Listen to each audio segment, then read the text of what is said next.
Welcome to The Standard in Vancouver. I'm Randall Mark. Tonight, the question about who was really behind the events of 9/11 continues to mount.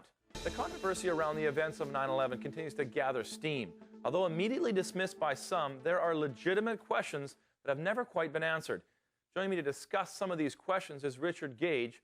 He's the founder of Architects and Engineers for 9/11 Truth. Welcome to the show. Thanks, it's great to be here. Got lots of show and tell here. We'll get into that in a little bit. We've got lots of time to really get into the issues. But let's start with this. You're an architect, and how did you first get involved in trying to challenge the traditional idea of what happened at 9/11? How did you first get interested in this? Well, first of all, I've been an architect for 20 years, worked on numerous different types of buildings, including steel-framed, fireproofed buildings.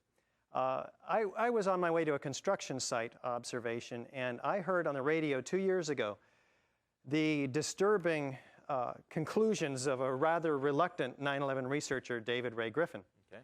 And this started me on a path that I changed my life. Like a religious experience almost. Yeah, I had never heard of an alternate theory to the World Trade Center collapses before. The official theory tells us that the planes entered these buildings, and shortly thereafter, due to fire, the structure was weakened and the building collapsed in a gravitational collapse down to the ground. Well, that's not what Dr. Griffin was talking about. He quoted 118 firefighters, for instance, who were talking about sounds of explosions, flashes of light, explosions visible around the buildings. On the bottom? At the top, where the jet plane impacts, okay, at the onset of the destruction of the Twin Towers. He talked These about are explosions that happened before the plane hit? Is that what they're claiming? Is that the claim? No. Although there are some, there's some evidence to actually support that as well. Oh, okay. We stick with the main event of the collapse of these buildings. So that, I'm a Reagan Republican. I have, this was quite a change of events. So you're not like a Democrat trying to, I'm going to hate on with Bush or something like that? No. Okay, so that's how you first, a couple years ago, you got interested in this, you heard some theories, you said, this doesn't line up with what I've been told for all these years. Let's step back, and without getting into all the cards yet, but what for you is the most powerful evidence that you said, my goodness, the traditional arguments are not true? What was the most convincing one? It adds up. I would have to say it's the tons of molten metal, though, found by the ironworkers, the first responders, flowing like lava, they said, in the basements of all three World Trade Center towers. The number 7, Tower 7, is that the one you were Yeah, the one that hardly anybody knows about because it hasn't received any play on the media. 47-story skyscraper collapses in about 6.5 seconds into its own footprint. And we're told it wasn't hit by a plane. Correct. But they say it was hit by these massive pieces of debris, tons of metal that hit the sides of them. That weakened the structure. Yeah, it did. There's pictures that seem to show that. Indeed. NIST, well, no, actually there's not. There's the facade is clouded with smoke on the south side where we're told all this damage was. Nevertheless, NIST, the National Institute of Standards and Technology, they suggest that this damage was not a consequent factor in the collapse. They call this collapse due to normal office fires in their December 18th update. And we had an opportunity to present the evidence that we're going to be talking about today in that meeting. It's now a part of the official record. So this molten metal, that's the problem for you. Why is that a problem? Well, tons of it. Seen by the World Trade Center structural engineer, Leslie Robertson. He says as of 21 days after the attack, molten steel was still flowing.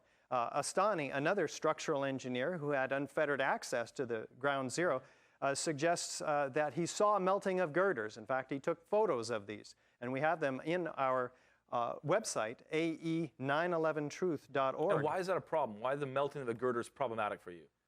Well, because the official story says these are normal office fires. Normal office fires only get to be about 900, 1200 degrees. Right. Maybe 1400 degrees under very, very ideal fuel-air mixture ratios. Guess what? Steel doesn't begin to melt until about 2,700 degrees, almost 3 times what we anticipate the temperatures of these fires were. That's Fahrenheit, 2,700 degrees Fahrenheit. What about the jet fuel? Couldn't it heat up the girders on impact to be hot enough to melt? The jet fuel is a hydrocarbon. Doesn't burn any hotter than desks, carpeting, chairs, 1,400 degrees. It was a spectacular blast. Most of it burned up outside. The rest of it was gone in 10 minutes. So we have fairly normal office fires, as it turns out, in the Twin Towers as well. Now, no office fire has ever brought down a skyscraper because these are steel-framed and fireproofed skyscrapers, ever.